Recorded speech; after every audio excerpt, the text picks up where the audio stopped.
going back to the league specifically, it isn't yet. By the time this is out, it would have been, I think, like a week from the actual day. But we are about a year removed from the infamous trade that brought Damian Lillard to my beloved Milwaukee Bucks, right?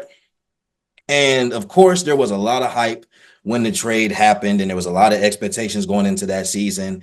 I, for one, thought that we should be contending, but I did not immediately think that the championship was just ours to, to just take, right? But we know how tumultuous last year got, and we know everything that they dealt with coming into this year, right? We also, caveat to that last part, we also saw what happened with Jrue leaving, going to Boston, winning another championship, et cetera, et cetera. First question, going into this season, you know what? I'm kind of glad Miguel isn't on here because I don't know what type of biased home base answer he would have gave, but I want a non-biased answer to this. Gotcha. How do you feel about the Bucks given current roster, given the fact that Dame's had an offseason to actually train, given the fact that Giannis may be, for one reason or another, a bit more motivated going into this season? Supposedly Middleton is healthy now, and our offseason signings. What are the expectations for the Bucks going into this coming season? Do you feel like with all these factors, we can truly say, they should be contenders, and anything less than a finals appearance or a championship is a failure? Or are you kind of like the rest of the NBA media where they aren't even concerned or talking about the Bucks at this point? They've already been pretty much written off. No, now there is something to be concerned about.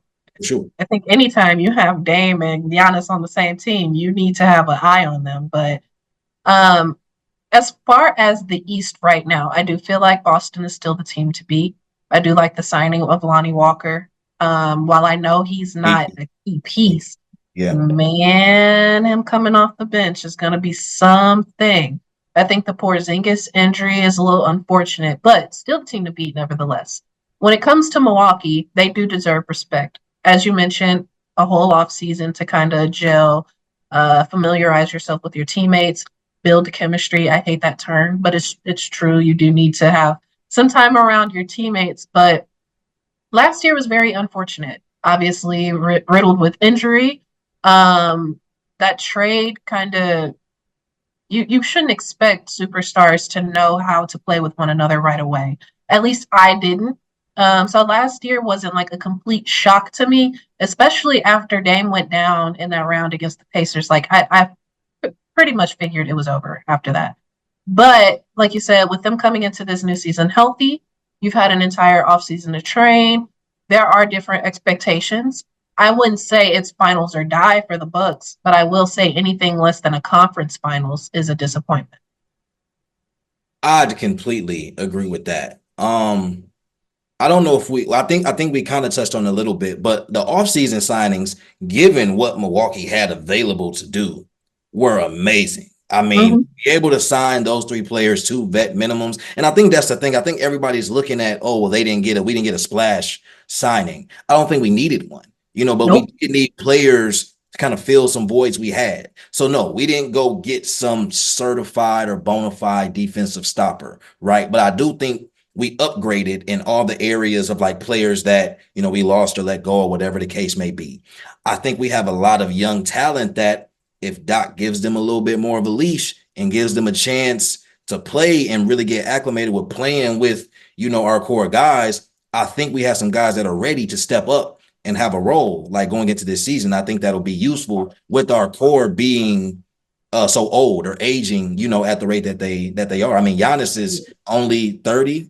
But even at that point, you got to think 30 feels young, but Giannis has been playing since he was 18. Exactly. You also got to think of the miles for the most part on Giannis's body. Not only given, people can say he missed the last two playoffs, but I'm just talking about, minutes he's playing during the regular season or, when he's been playing in the regular season, like playing in FIBA or, playing in the Olympics, like he's still been putting a lot of miles, on the body, especially since, the Bucks kind of made that turn in 2019. So, going into this season, I think it all still depends on how things gel, right? I do think Giannis and Dame will look more comfortable and be better as a duo.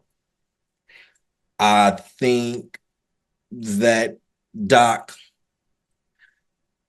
should, I'm still keeping some faith with Doc. He Doc as of right now to start the season. He Doc. He not Glenn. He Doc.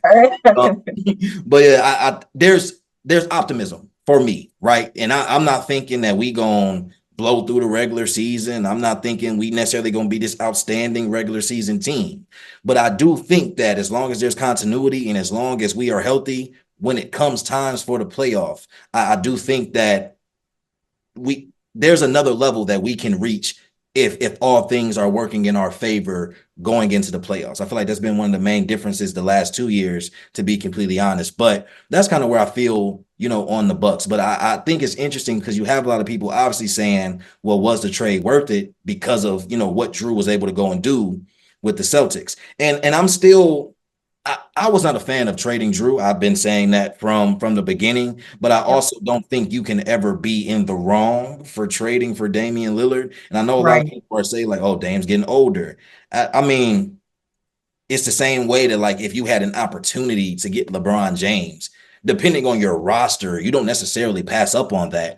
And granted, we needed to build a different roster, Yep. around the two than we had last year. But I think the Bucks have done the best job that they can to do that. So there's a lot of optimism and higher expectations for me personally, as a fan for them. And I think that, something that I saw was that going into the 2021 season, or I guess that was technically the 2021 season. Mhm. There was a lot of doubt, surrounding the Bucks because they got, put out by the Heat, in the bubble. And there were a lot of people that kind of wrote them off going into 2021. And that was also before the Jrue trade, right? So, people weren't sure if that was exactly going to work out or not. And I think that there's a similar feeling, going into this season. So maybe that's extra motivation for them. Maybe that's extra fuel. Hopefully it is. But I think the East will be interesting. I think Giannis will have added motivation. They do not have a Christmas game for the first time, and I don't know how long, which is Yeah. insane to have Giannis and Dame not playing on Christmas. I think their nationally televised game number dropped this season. So I think, people love to talk about, Giannis and the one-dimensionalness and things like that. But between Giannis's personal revenge that he might have and Dame's personal revenge that he might have, I ain't saying watch out or nothing like that. I'm just saying if they healthy, when things start to gel and click, I think it's going to become very clear, very soon that this is still a team to be reckoned with. But Yeah. with all that being said, take Jrue's career, take Dame's career. Which one would you rather have? I think the only thing that would make Drew's more enticing is the championship. Agreed. What it is.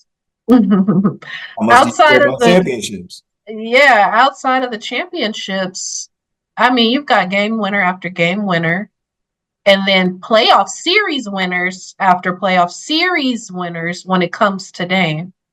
If you take the championships away from Drew, then what else am I left with? Defense, and I'm not taking away from Yeah. Drew's capabilities. I'm not taking away from Drew's game.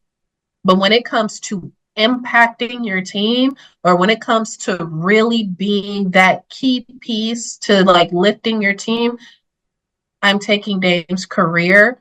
I think the only thing that's different is look at the pieces Jrue was able to work with and the pieces Dame has been able to work with.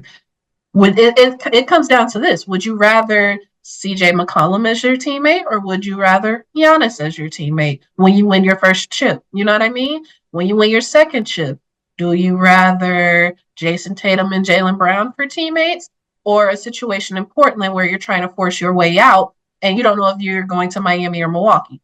It's the same, so the situations are different on paper. Without the championships, I'm slowing Dame. I realize reality is the fact that Jrue does have these championships, but even still, just kind of from a skill set level and how hard I'm impacting my team, I do want to go with Dame, but the championships are shiny. But I'm still gonna say Dame. No, that's very real. I don't think there's a wrong answer because both of them are going to be Hall of Famers, in my opinion. Yes. Yep. I do think the championships help Jrue's case, whereas Dame wouldn't need a championship to be in the Hall of Fame. Mm-hmm. I don't disagree per se with the impact piece, but what I will say is they're just different type of players, right? So I don't think Right. that Jrue's impact is less than Dame's. I just feel like Exactly. it's different, right? So Yep. when Jrue came to Milwaukee, he was expected to be the third guy, right? Like if anything, he's your defensive leader, right? Offensively, he's your third option, but that creates a good core with the team that was there, right? Going to Boston, you're asking this man to do nothing. You're asking him to do Mm-hmm. nothing. But if you need him to, you can still put him on your best defender and have your top guys rest. You know what I'm saying? And if you